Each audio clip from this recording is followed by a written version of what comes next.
नमः श्रीवर्धमानाय निर्धूत कलिलात्मने तालोकानां त्रिलोकानां यद्विद्या तर्पणायते यद्विद्या तर्पणायते सकल पाप मल प्रक्षालक श्री वर्तमान को करुण नमन लोकालोक प्रकाशित करने जिनकी विद्या है दर्पण जिनकी विद्या है दर्पण।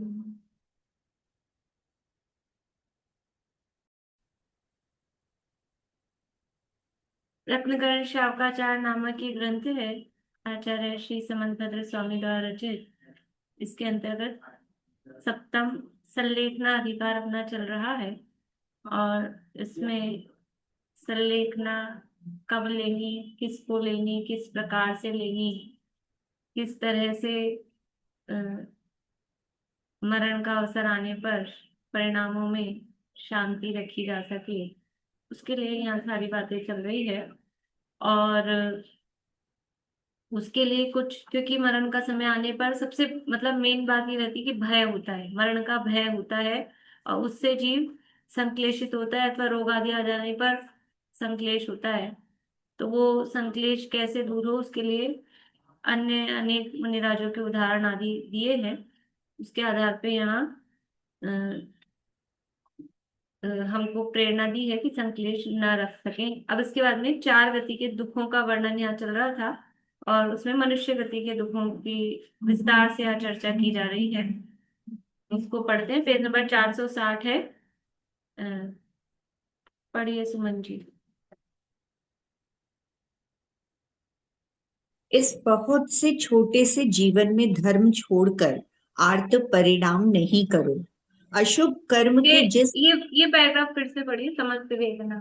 हम्म, समस्त वेदना को शांत करने वाली जिनेन्द्र के वचन रूप औषधि को ग्रहण करके परम साम्य भाव रूप अभेद चक्र को धारण करो। पूर्व कर्म के उदय रूप रस को संभावों से भोगो, जिससे अशुभ कर्म की निर्जरा हो जाएगी एवं नवीन कर्म का बंध भी नहीं होगा। मरण तो एक पर्याय में एक बार होना ही है, परंतु संयम सहित मरण का अवसर तो यहाँ प्राप्त हुआ है। अतः बड़े हर्ष सहित मरण करो, जिससे अनेक जन्म धारण करके अनेक मरण नहीं करना पड़े। मतलब ये बात हमेशा ध्यान रखने वाली है कि कोई भी वेदना हो, कोई भी तकलीफ हो, कोई भी प्रतिकूलता हो, उसका इलाज, उसका उपचार, उसकी औषधि वो क्या है कि अन्य कोई कोई देवी देवता, कोई व्यक्ति, कोई जैसी जैसी परिस्थिति हो उसके हिसाब से हमको शरण दिखते हैं।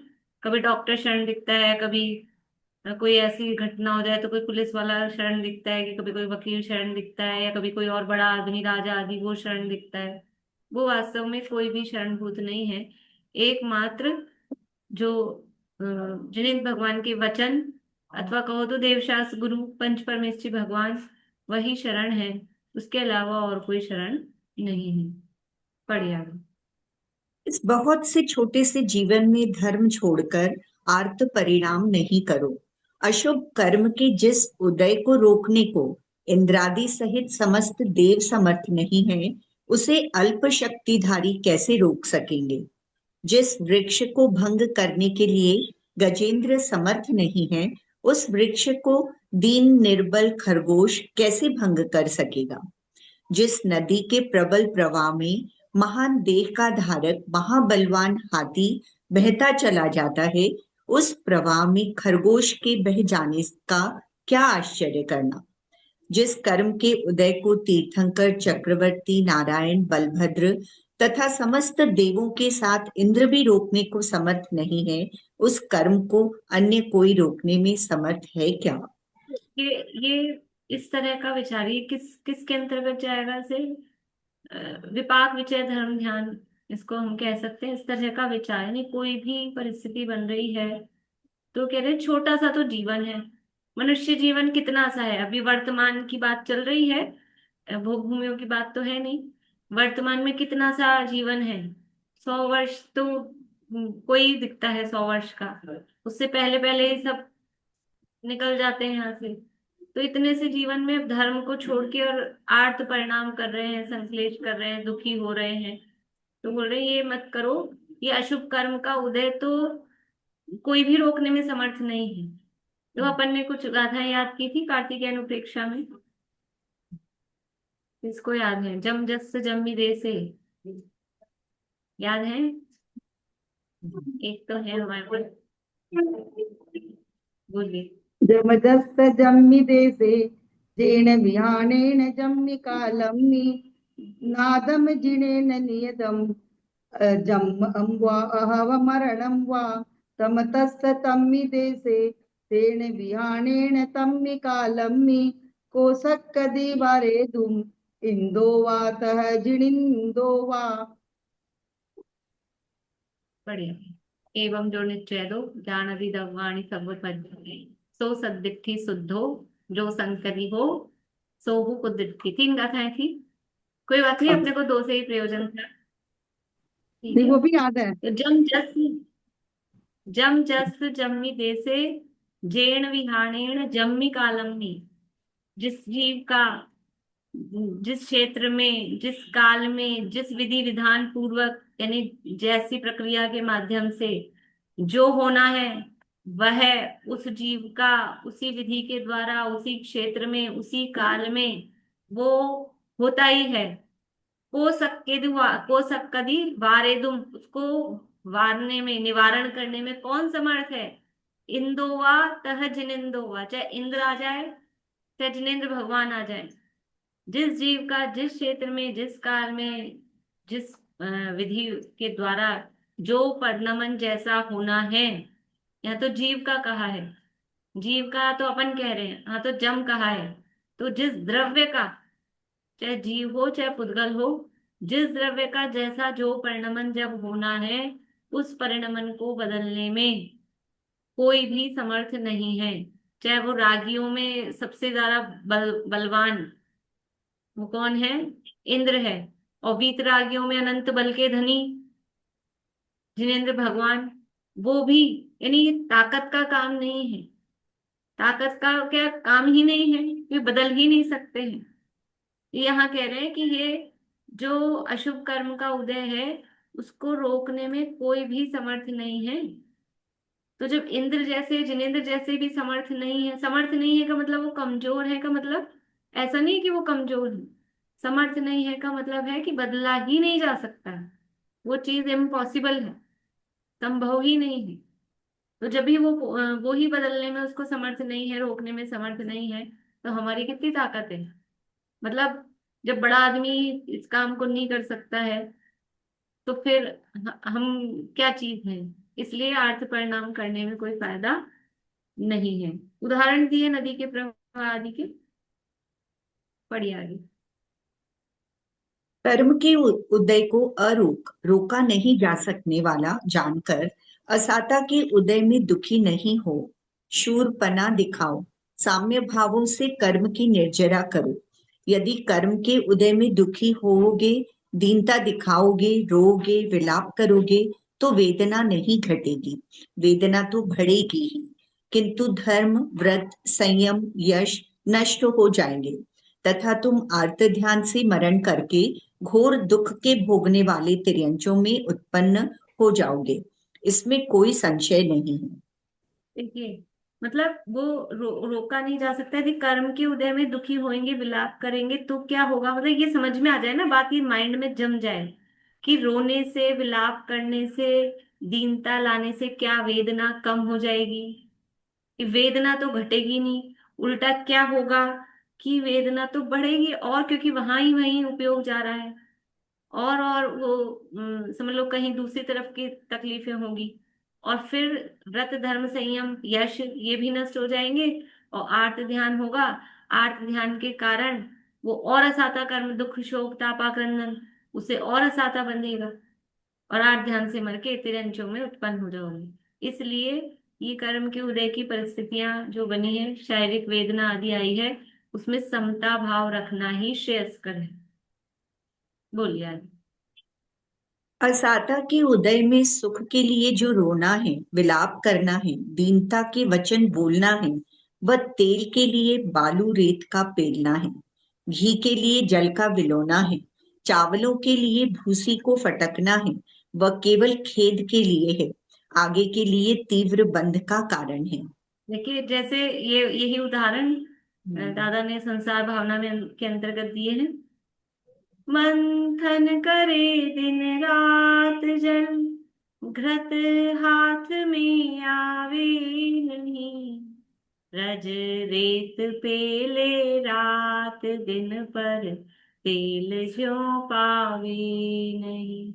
यानी दिन रात पानी को भिगोए, कितनी देर भिगोए, 2 घंटा, 4 घंटा, 6 घंटा, 24 घंटा, घी निकल के आएगा क्या? पानी को भिगोने से घी नहीं आएगा। और रेत को पेलने से क्या तेल निकल के आएगा? उसमें से भी तेल नहीं निकल के आएगा। तो ऐसे ही ये हम सोच रहे हैं, संसार में सद्भाग बिन जो संपदा, मिलती नहीं व्यापार में, निज आत्मा के भान बिन त्यों सुख नहीं संसार में। संसार में वास्तव में संसार का नाम ही किसका है? दुख का दूसरा नाम ही संसार है। और यहाँ जब तक है, यदि आत्मा का ज्ञान है, आत्मा का भान है, तो जीव सुखी है, अदरवाइज दुख ही दुख है। तो यहाँ ये असाता के उदय में हम रो रहे हैं कि असाता का उदय आ रहा है, इसमें आश्चर्य क्या है?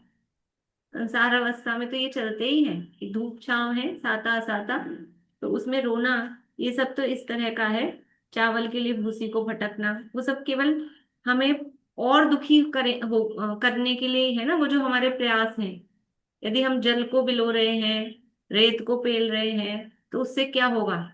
वो वस्तु तो मिलेगी नहीं, दुख और बढ़ेगा।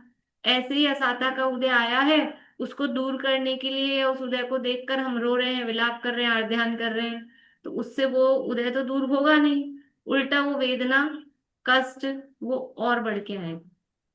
ये यहाँ कह रही हूँ। देखिए मैं पढ़ती हूँ। जैसे किसी पुरुष ने अज्ञान भाव के कारण पहले किसी से धन का कर्ज लेकर खर्च कर डाला, अब अवधि पूरी होने पर वह वापस कर्ज का धन मांगता है।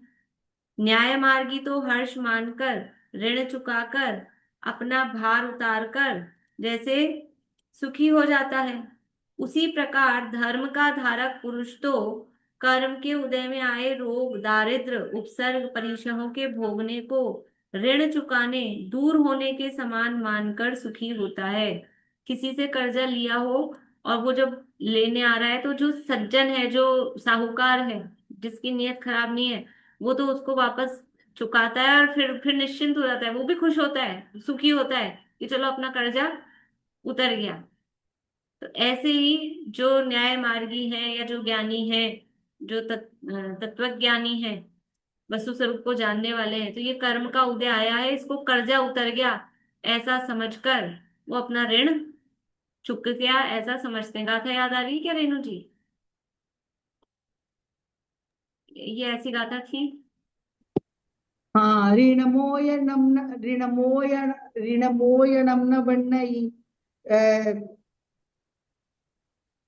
चलो कोई बात नहीं। ऋणमोयनं न गाथा थी बन्नई, इसी तरह की सेम, कार्तिकेय उपेक्षा में ऐसी ही ऋणमोयनं गाथा न थी। बन्नई। कोई बात नहीं। देख, जैसे ये हो गया, वह तो विचार करता है कि यह जो आज हमारा पूर्वकृत कर्म का उदय आया है, वह अच्छे समय पर आया है। अभी हमारे पास प्रचुर ज्ञान रूप धन है, वो पैसा लेने आया, हमारा लेनदार जिससे हमने कर्जा लिया था। तो वो जब जब वो कब आया? कि जब हमारे पास उसी दिन पैसा आया था, मान लो कुछ ऐसा हुआ था, लाभ हुआ था, हमने कुछ जमीन जायदाद बेची थी तो हमको पैसा मिला था। तो वो अच्छा हुआ ही अभी आ गया, अभी अपने पास पैसा भी था, दे दिया, चुप गया, नहीं तो उधर फिर कहीं कुछ खर्च हो जाता।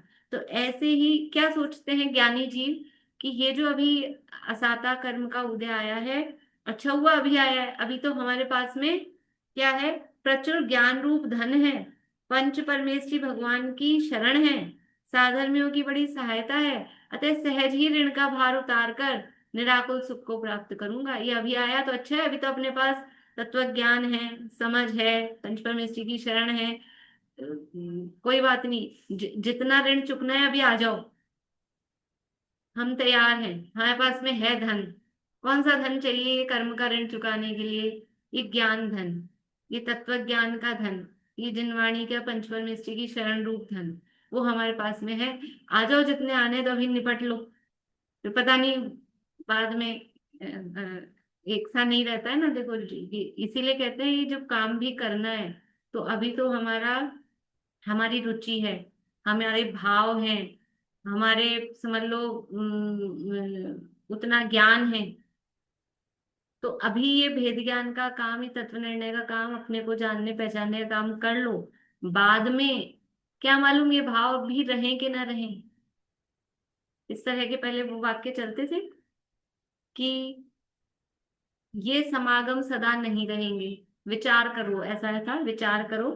क्या विचार करें? ये समागम सदा नहीं रहेंगे, यदि ये रहे तो मैं रहूंगा कि नहीं। समागम रहे, वो अपनी जगह है, हम रहेंगे कि नहीं। और यदि समागम भी रहे और हम भी रहें, लेकिन मेरे ये भाव रहेंगे कि नहीं।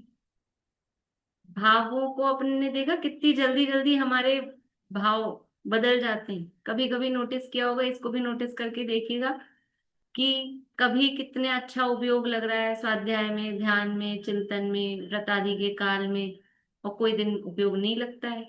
और हम सोचें कि उस दिन का जैसा आज भी उपयोग लगाएं, नहीं लगेगा तो नहीं लगेगा। वो भाव, वो विशुद्धि हमेशा नहीं रहती। तो जिस समय ये विशुद्धि है उस समय काम कर लेना चाहिए। अब आई गाथा याद तो रहने दो, कोई नहीं, अब निकल गया अपन, ठीक है। अब आ गई उनको याद, ठीक है। तो ये अब ये भाव हमारे, अब हमारे भाव नहीं रहे, अब गाथा बुलवाने के चले गए। तो ये भाव रहेंगे कि नहीं, वो बहुत क्षणिक होते हैं। तो जिस समय वो भाव है उस समय वो काम कर लो, ऐसा कहते हैं।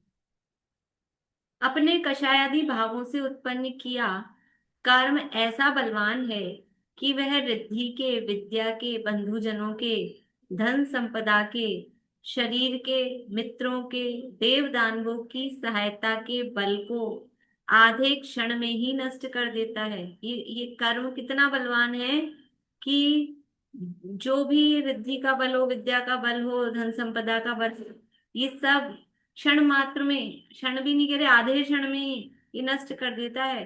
कर्म रूप ऋण बिना चुकाए चुकता नहीं है, माफ नहीं होएगा कि भाई चलो किसी से लिया है या दुनिया में तो माफ हो जाए, कुछ हो जाए। ये कर्म का ऋण तो देखो, इस लाइन का बहुत गहरा अर्थ है।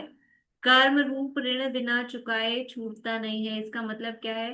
कोई भी कर्म बिना उदय में आए निर्जरित नहीं होता है। निर्जरा का रास्ता क्या है? कर्म का आने का द्वार क्या है? आने का द्वार है आश्रव। और जाने का द्वार क्या है? जाने का द्वार है वो उदय, निर्जरा जिसे हम कह रहे हैं, वो है ना सूत्र, ततश्च निर्जरा। से पहले विपाको अनुभव, ततश्च निर्जरा। विपाक होना मतलब उसका उदय में आना, फल देना, वही उसका उदय है। और उसके बाद क्या होता है? उसके बाद निर्जरा। तो ये निर्जरा मतलब कर्म का अकर्म रूप परिणमित होना, कर्म का कर्म रूप नहीं रहना। वो कब होगा? जब तक वो विपाक नहीं देगा तब तक वो अकर्म रूप नहीं होता। बिना फल दिए कोई कर्म नहीं नष्ट होता है। वो कह रहे हैं कर्म रूप ऋण बिना चुकाए छूटता नहीं है। भले ही वो कितना भी, भले ही हमको 1 रुपया ही देना पड़े, 1 करोड़ का ऋण हो, लेकिन 1 रुपया तो देना पड़ेगा, नहीं तो आपका माफ। तो 1 रुपया दे दो तो दिया ना, कि हमने क्या दिया 1 रुपया। कि देने में तो देना ही कहा जाएगा, भले ही वो कम हो गया।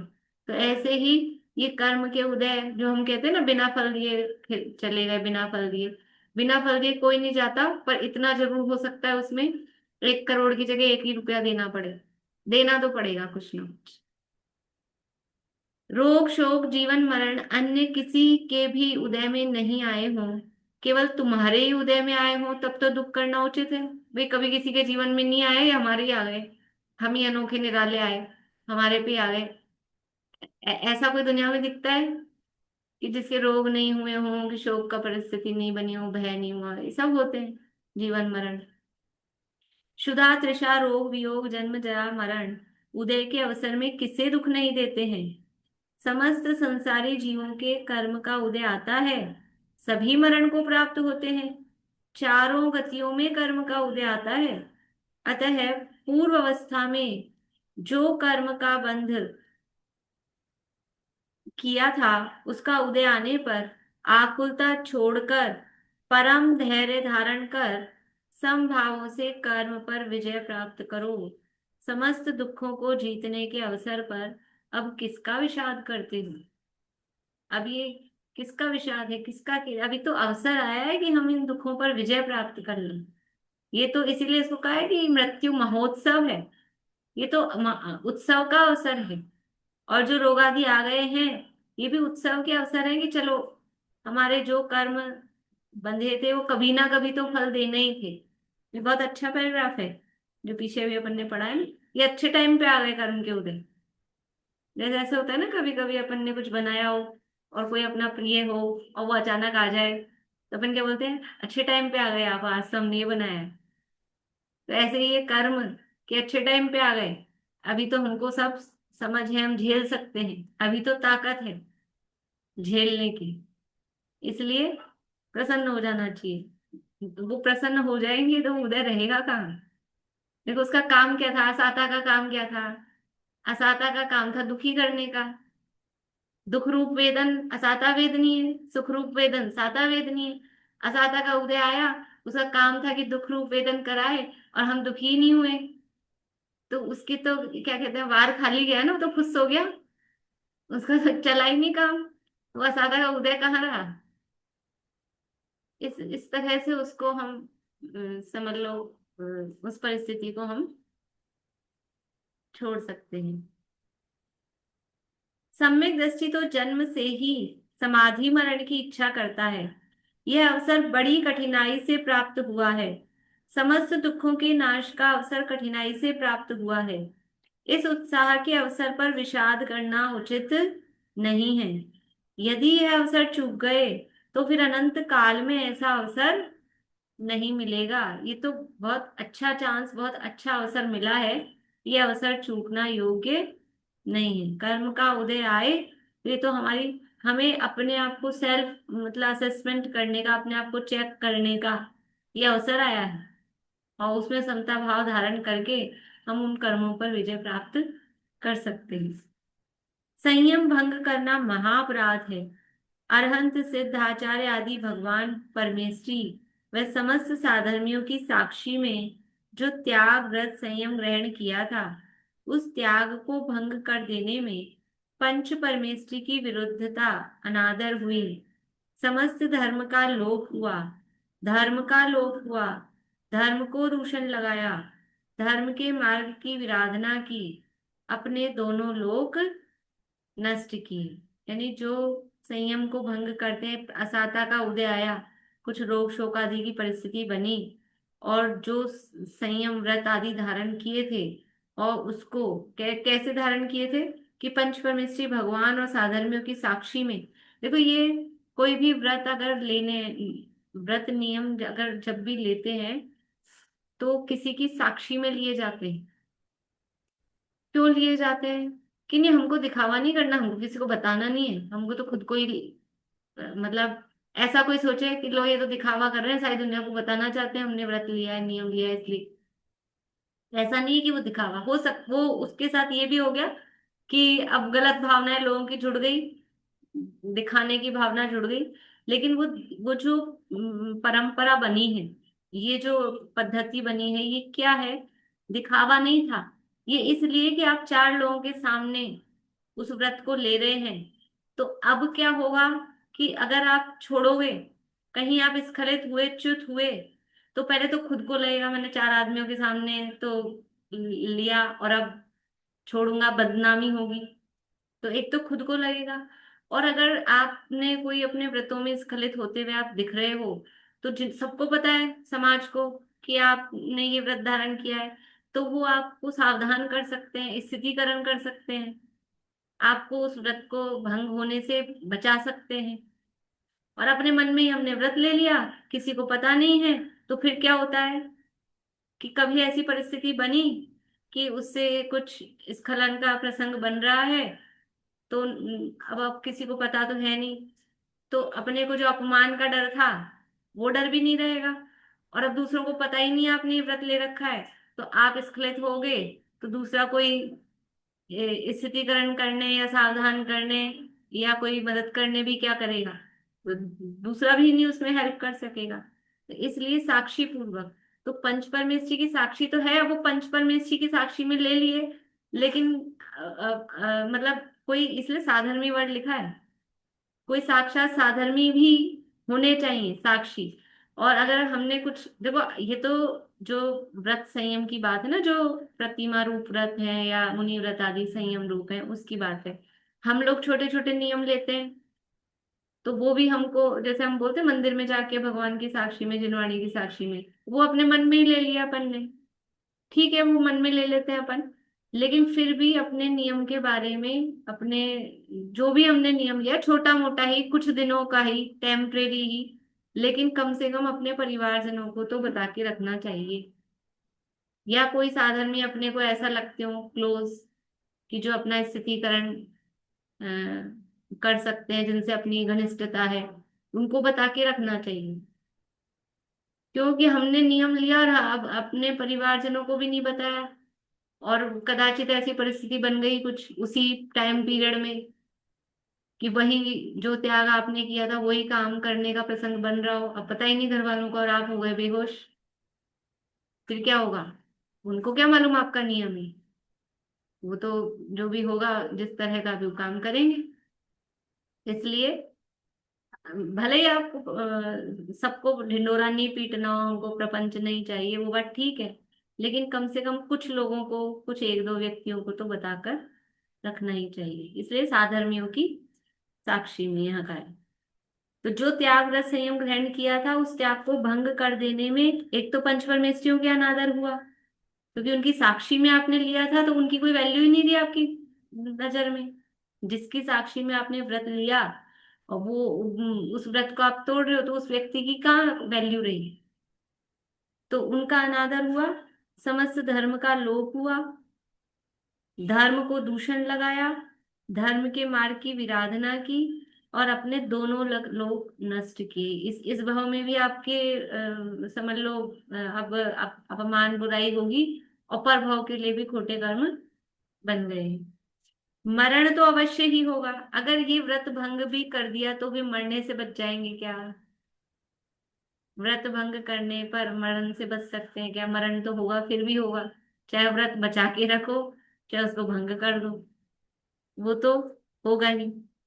मरण और दुख तो व्रत संयम को भंग कर देने पर भी दूर नहीं हो सकते हैं। जो कार्य राजा और पंचों को साक्षी बनाकर किए जाते हैं, यदि उन कार्यों को फिर बिगाड़ दे, तो वह महाअपराध के तीव्र दंड को प्राप्त करने योग्य है। जो पंचों की साक्षी में, राजा की साक्षी में जो काम किया और फिर उसको बिगाड़ दिया, तो उसका महाअपराध होता है। मतलब ये तो लोक व्यवस्था है, समाज की व्यवस्था है, दुनिया में भी यदि इस तरह से कुछ किया है तो उसका महाअपराध होता है। समस्त लोक में धिक्कार व तिरस्कार को प्राप्त होता है, परलोक में अनंत काल तक अनंत जन्म मरण रोग वियोग होने का पात्र होता है। जो त्याग आदि नहीं करता है, वह तो अनादि का संसारी है ही, उसने तो त्याग संयम व्रत पाए ही नहीं है। जिसने नहीं किया कुछ त्याग आदि, वो तो बिना अनादिकाल का है ही, बिना त्याग के उसने तो कुछ प्राप्त ही नहीं किया है। किंतु जो त्याग व्रत संयम समाधि मरण संन्यास लेकर फिर बिगाड़ देता है, उसे धर्म की गंध प्राप्त होना अनंतानंत काल में दुर्लभ है। मतलब जो ये जिसको वो देखो, किसी को तो वो वस्तु मिली ही नहीं है, कोई चीज, मान लो जैसे कोई चीज बनी घर में, है ना, कोई कोई भी मिठाई बनी, अब 4 बच्चे हैं, सबको दे दी, तो 4 बच्चों में से 3 को दे दी, एक को तो मिली ही नहीं। तो एक को मिली ही नहीं तो वो तो चलो ठीक है। और एक ऐसा जिसको मिली, लेकिन फिर भी उसने उसको बिगाड़ कर डस्टबिन में डाल दिया। अब वो फिर जाए एक और, मम्मी एक और दे दो। अब देगी मम्मी कि तूने पहली वाली तो बिगाड़ दी, उसको तो खाया नहीं, वो तो तूने डस्टबिन में डाल दिया, एक और देंगे तेरे को बिगाड़ने को। तो जिसको मिला ही नहीं वो तो चलो, उसको तो मिला ही नहीं है। लेकिन जिसको वो उत्तम वस्तु मिल गई, उसके बाद भी जिसने उसका सदुपयोग नहीं किया और उसको व्यर्थ ही गंवाया, तो फिर अब वो मिलना बहुत दुर्लभ है। ऐसा इंद्रियों के लिए कहते हैं ना, ये इंद्रियां मिली हैं, ये इंद्रियां एक एक इंद्रिय एक एक लब्धि की जैसी है, एक एक रिद्धि की जैसी है। तो जो इनका दुरुपयोग करते हैं, तो इस तरह से कहा जाता है, आंख का दुरुपयोग करोगे तो आंख नहीं मिलेगी, कान का दुरुपयोग करेंगे तो कान नहीं मिलेंगे, पैरों का दुरुपयोग करेंगे तो पैर नहीं मिलेंगे। उनको नाचार्य ने लिखा है, ते होंति लल्ल मुआ, पैर नहीं मिलेंगे, इसका मतलब क्या है? एक इंद्रिय हो जाएंगे, चल फिर नहीं चलेंगे। विहायोगति नाम कर्म का उदय नहीं होता एक इंद्रियों की, 2 इंद्रिय से विहायोगति नाम कर्म चालू होता है। अब विहायोग पैरों का काम क्या है? चलना फिरना, इसके लिए विहायोगति नाम कर्म चाहिए। एक इंद्रिय अवस्था में पहुंच जाएंगे, आंखों का दुरुपयोग किया, 3 इंद्रिय हो जाएंगी, आंखें नहीं मिलेंगी।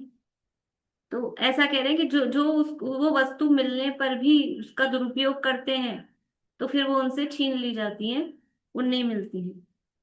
व्रत भंग करना महाअपराध है। आहार की गृद्धता, आहार की गृद्धता अत्यंत निंदनीय है। अभी मनुष्य गति के ही रेफरेंस में उसकी प्रमुखता से यहाँ चर्चा कर रहे हैं।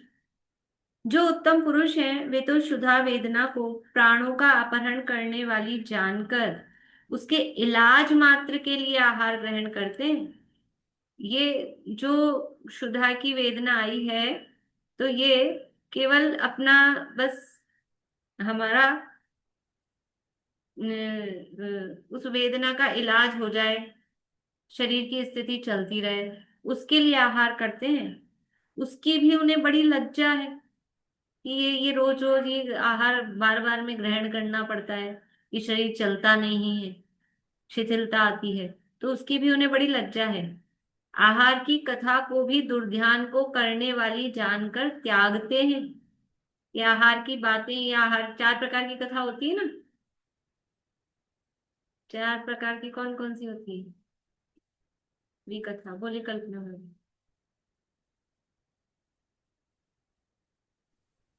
राजकथा, चोर कथा, स्त्री कथा, भोजन कथा।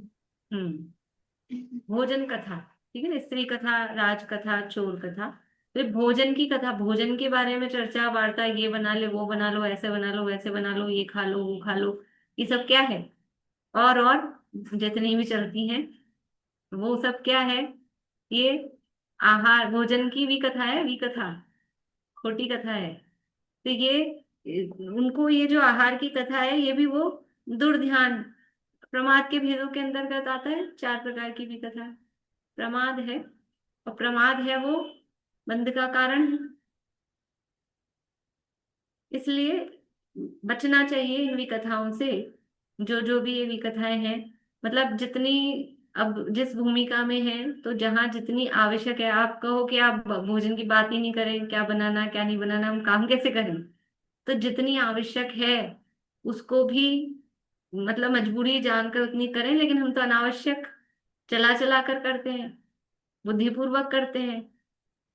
तो उससे कैसे बचें? कि अपने आप को इसमें बिजी रखो ना, अपने मन को, ये मन तो चंचल है, इसलिए इस मन को बंदर की जैसा चंचल, बंदर की उपमा देते हैं। तो बंदर तो घर में रहेगा तो तोड़फोड़ मचाएगा, तो क्या करो, उसको बगीचे में, पेड़ों पर छोड़ दो। कौन से बगीचे में छोड़ दें? कि ये जिनवाणी रूपी बगीचे में छोड़ दो, तो कभी इधर ये पढ़ने में, कभी ये याद करने में, कभी ये पाठ करने में, इसमें उपयोग लगा रहेगा, तो ये व्यर्थ की विकताओं से बचा रहेगा। इसलिए अपना समय ये जिनवाणी को याद करने में, श्लोकों को, गाथाओं को, सूत्रों को, और है कर्म की, और नहीं कुछ तो कर्म की प्रकृतियां याद कर लो, तो क्या हो गया, याद करने से वो कर्म बंधेगी नहीं, छूट ही जाएंगे। ठीक, देखिए,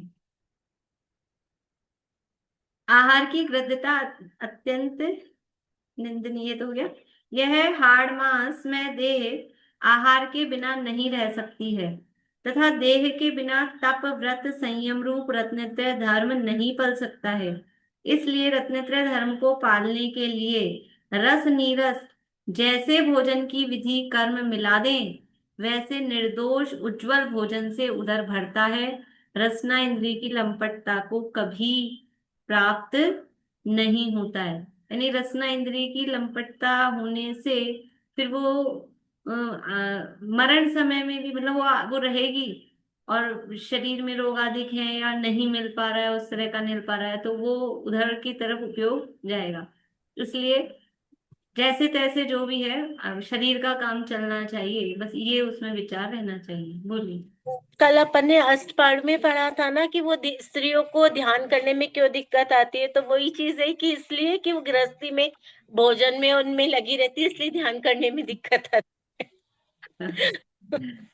अब ये तो कह सकते हैं, मतलब स्थूल रूप से कथन है, लेकिन वो तो वहां तो वैसा बताया था। एक्चुअल बाय नेचर ही वो उनका मन चंचल होता है, परिणाम स्थिर नहीं होते, शिथिलता होती है। वो बाय नेचर ही है, और वो इसीलिए वो इन इन चीजों में उलझी रहती है। लेकिन फिर भी कहा कि ये सब होने पर भी वो यदि सम्यक से सहित है, सम्यक्त्व से सहित है, सम्यक्त्व प्राप्त कर सकती है, तो सम्यक्त्व से सहित है तो भी वो कहा कि पाप रहित है। हाँ। क्योंकि पाप है वास्तव में वो मिथ्यात्व ही पाप है। तो जो स्त्री भी हो भले ही, और अगर शुक्ल ध्यान नहीं कर पा रही है, मुनि दशा नहीं ग्रहण कर पा रही है, तो भी यदि सम्यक्त्व से सहित है, तो भी जितना वो कर पाती है उतना उत्तम है। तो सम्यक्त और जहां तक उसमें उत्कृष्ट लिंग में अर्जिका व्रत तक जो कहा, उतना धारण करती है तो वो श्रेष्ठ है। मनुष्य जन्म की सफलता तो आहार की लंपटता को जीतने से ही है। तिर्यंच गति में तो आहार की लंपटता से बलवान होकर के वे निर्बल का तथा परस्पर में भक्षण कर लेते हैं। आहार की गृद्धता से माता पुत्र का भी भक्षण कर लेती है। सर्प ब्रैकेट में लिखा है, और भी तिर्यंच होते हैं, बिल्ली वगैरह भी है, तो वो आहार की लंपटता से अपने बच्चों का भक्षण कर लेते हैं। मनुष्य गति में भी नीच उच्च जाति का भेद, समस्त आचार का भेद भोजन के निमित्त से ही है। इस लोक में जितना निंद्य आचरण है, वह सब भोजन का विचार रहित के ही होता है। भोजन में जिनकी लंपटता नहीं है, वे उज्जवल हैं, शुद्ध हैं, वे वांछा रहित हैं, वे उत्तम हैं। नीच उच्च जाति कुल का भेद भी भोजन के निमित्त से ही है। यदि भोजन उनका अशुद्ध है, अभक्ष्य भक्षण मद्य मांस आदि यदि जिनके चलता है, तो वो क्या है, वो नीच जाति है, ये निंद्य आचरण है। तो ये जो लोक में नीच उच्च जाति का जो भेद है, वो वास्तव में भोजन के निमित्त से ही किया जाता है। आहार का लंपटी घोर आरंभ करता है। बाग बगीचों में अपने एक भोजन जीवने के स्वाद के लिए करोड़ों त्रस जीवों को मारता है, महापाप की अनुमोदना करता है, अभक्ष्य भक्षण करता है। देखो, अब ये कितना सा जिह्वा का स्वाद होता है। अब ये थोड़ा सा मतलब वर्तमान अपनी उस पे परिस्थितियों की चर्चा कर रहे हैं कि हम हमें क्या होता है, हमें भोजन करना है, तो वो यहाँ घर में अंदर बैठ के किचन में अपने चौके में बैठ के कर सकते हैं। लेकिन नहीं, आज अच्छा मौसम है, बारिश का दिन है, तो क्या करेंगे, कहीं जाएंगे, बाहर चल के खाएंगे। अब आजकल तो वो समझ लो गए जमाने मिडिल क्लास के भी, अब तो सब फिर वो होटलों में, और ये पहले थोड़ा उस समय की बात है, तो भोजन या तो बाहर बाग बगीचों में खुले में इस तरह के कोई मिल जाए ठेले वेले टाइप के, तो वहां, नहीं तो घर से बना के ले जाएंगे। फिर कहाँ बैठ के खाएंगे, कि वहाँ हरी हरी घास में बगीचे में वहां बैठ के खाएंगे। तो क्या है कि वो एक भोजन जीवने के स्वाद के लिए करोड़ों त्रस जीवों को मारता है, महापाप की अनुमोदना करता है, और अभक्ष्य भक्षण करता है। अगर वहां का बाजार का बना हुआ खा रहे हैं, यानी अच्छे अच्छे लोग, अभी तो मैंने तो ये कहा, लेकिन अभी तो रेस्टोरेंट के में जाने वाले भी हैं, और अच्छे अच्छे लोग ऐसे भी हैं जो रात के टाइम पे और यहाँ ठेलों पे और के लिए वो बहुत अच्छा टेस्टी बनाता है। ये तो उसके यहाँ का खाना चाहिए। और आके खाते हैं बैठ के, अंधेरे में उनके छोटे छोटे बल्ब जल रहे होते हैं, तो इतना भी विचार नहीं होता कि वो बल्बों से मक्खी मच्छर, बारिश के भी दिन हो चाहे कोई से भी दिन हो, मच्छर तो होते ही हैं। खुले में खाओ तो अपने यहाँ तो आप लोगों को ध्यान हो तो, जैसे जहाँ महाराज का चौका होता है, या भगवान को भी जब अपन विराजमान, मतलब इधर मूल वेदी से कहीं और हम विधान आदि के लिए करते हैं, तो ऊपर चंदोबा लगाते हैं। और महाराज का भी जहाँ चौका होता है वहां ऊपर चंदोवा बंधा हुआ है। चंदोवा समझते हैं, मतलब ऊपर कुछ ऐसा एक बंधा होता है कपड़ा। कपड़ा मतलब मैं समझाने के लिए बता रही हूँ, जिससे कोई जीव जंतु मतलब नीचे ना आ सके। चंदोवा ही बोलते हैं ना, सब समझ गए ना। तो यानी खुले में नहीं करेंगे, कहीं से भी। अब खुले में छत पे ही बैठ के खा रहे हैं तो वो कोई भी मक्खी मच्छर आके उड़ के गिर। अब भोजन करते करते आप उसको ढक के कैसे खाओगे? थाली को तो खोलना ही पड़ेगा ना, जो भी पदार्थ आप ग्रहण कर रहे हो। ऐसा तो ना कि बिल्कुल कवर करके फिर एक एक चुपके चुपके से निकालोगे, ऐसा तो होगा नहीं। तो वो उसमें दोष युक्त ही वो रहता है। मिस्ट असत्य वचन, हिंसा आदि महापाप के वचन आहार का लंपटी बोलता है।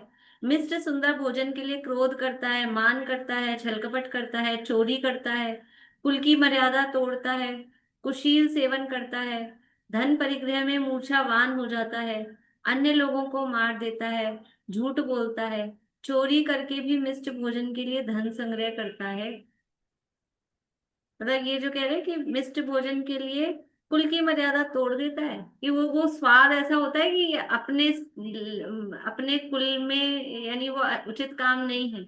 हम जैन हैं, जैनों को इस तरह का यदवा तदवा कहीं भी इस तरह का हमें ग्रहण नहीं करना चाहिए, फिर भी। और वो उसका जो स्वाद है, वो टेस्ट, उस स्वाद के लिए घर में कितना ही बनाओ वो स्वाद नहीं आता।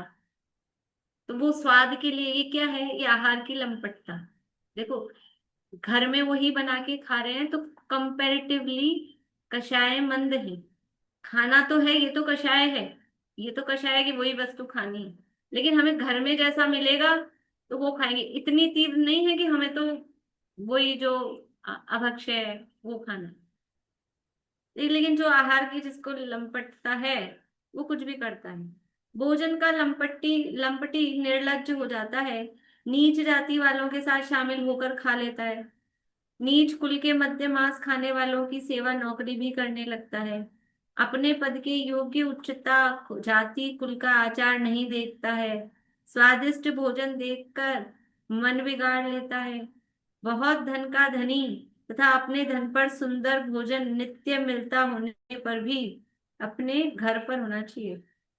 अपने घर पर सुंदर भोजन नित्य मिलता होने पर भी नीचों के, दरिद्रियों, शूद्रों के, म्लेच्छ मुसलमानों के घर पर जाकर भी भोजन कर लेता है। यानी वो कौन बना रहे हैं, ये जो ऊपर का है ना, कि नीच जाति वालों के साथ शामिल होकर खा लेता है, उनके साथ खा लेता है, उनके हाथ का बना हुआ खा लेता है। कौन बनाते हैं, ये बनाने वाले कौन होते हैं सब, जो जो भी हैं, वो खुद क्या क्या अभक्ष्य खाते पीते हैं, और फिर उनके हाथ से, उनके साथ में अपने समझ लो कुछ इस तरह के व्यापार धंधा नौकरी आदि का हो तो उनके साथ में सब, वो जिसको आहार की लंपटता है वो कुछ भी करता है। भोजन का लोलुपी ग्राम नगर में बिकने वाला नीचे आचरण करने वालों के द्वारा बनाया गया तथा सभी मुसलमान आदि जिसे छूते जाते हैं, बेचते हैं, ऐसे अधम भोजन को भी खरीद लाता है और खा लेता है। बाजार की बनी हुई कोई भी वस्तु हो, और जो पैकेट में पैक भी आ रही है, कि सब आजकल तो मशीनों से बनती है, कितनी ही मशीनों से बने, उससे पहले किसी न किसी के, वो मशीन में डालने के लिए तो किसी के हाथ लगेंगे ना, जो भी है। तो वो किस किस के हाथ लगा हुआ और कैसा कैसा भोजन, और कहाँ वहाँ शुद्धता है। अपने घर में ही, घर में भी जो अपन बनाते हैं ना, और अपनी लिमिट से ओवर यानी लो हो जाए, तो वहीं थोड़ी शुद्धता में स्खलन हो जाता है, वहीं थोड़ा बहुत कुछ ना कुछ चूक हो जाती है, थोड़ा अपन भी शिथिल हो जाते हैं। तो फिर जब जहाँ इतना समझ लो लमसम काम हो रहा है, वहां क्या तो शोधेंगे, शुद्धता मतलब वहां की ये जो वस्तु द्रव्य यूज में लिया जा रहा है वो निर्दोष है, प्रासुक है, जीव जंतु रहित है, ये कहाँ वहां देखा जाएगा। और दिख भी जाएंगे इसमें जीव जंतु हैं और इतने बड़े लेवल पे काम चल रहे हैं, तो कौन इतना घाटा नुकसान सहन करेगा कि फेंक दें, खराब हो गया है, जीव जंतु पड़ गए हैं, कौन करेगा ऐसा। वहां तो मनी माइंड, पैसा कमाना है ना, इसलिए बहुत विवेक की यहाँ जरूरत है। और है भी इसमें, अभी अपना समय हो रहा है, ये एक पैराग्राफ और पढ़ लेते हैं तो ये पेज हो जाएगा, फिर कल आगे पढ़ेंगे। भोजन का लंपटी तपस्रण ज्ञानाभ्यास श्रद्धान आचरण समस्त शील संयम को दूर से ही छोड़ता है, अपना अपमान होना नहीं देखता है, अभक्ष्य में, झूठी वस्तु में, मांसादि में आसक्त हो जाता है, अयोग्य संगति, अयोग्य आचरण द्वारा अपने कुल क्रम को नष्ट कर देता है, मलिन कर देता है। जिह्वा इंद्रिय की लंपटता क्या क्या अनर्थ नहीं कराती है। शोधना देखना तो आहार के लंपटी के है ही नहीं, कि शोध सके, देख सके कि शुद्धता है कि नहीं, ये आहार कैसा है, कहाँ से आया है, ऐसा विचार तो आहार के लंपटी के रहता ही नहीं। तो ये समझ लो, बात तो बता रहे थे वो क्या कि संलेखना का प्रकरण चल रहा है, और जिसको अंदर आहार की वो चल रही है कि ये कुछ खाएं या ऐसा, तो ये बता रहे हैं कि आहार की लंपटता क्यों करना है, इसमें क्या, उससे विरक्त होने के लिए सारा प्रकरण ये ले रहे हैं। फिर चर्चा कल करेंगे।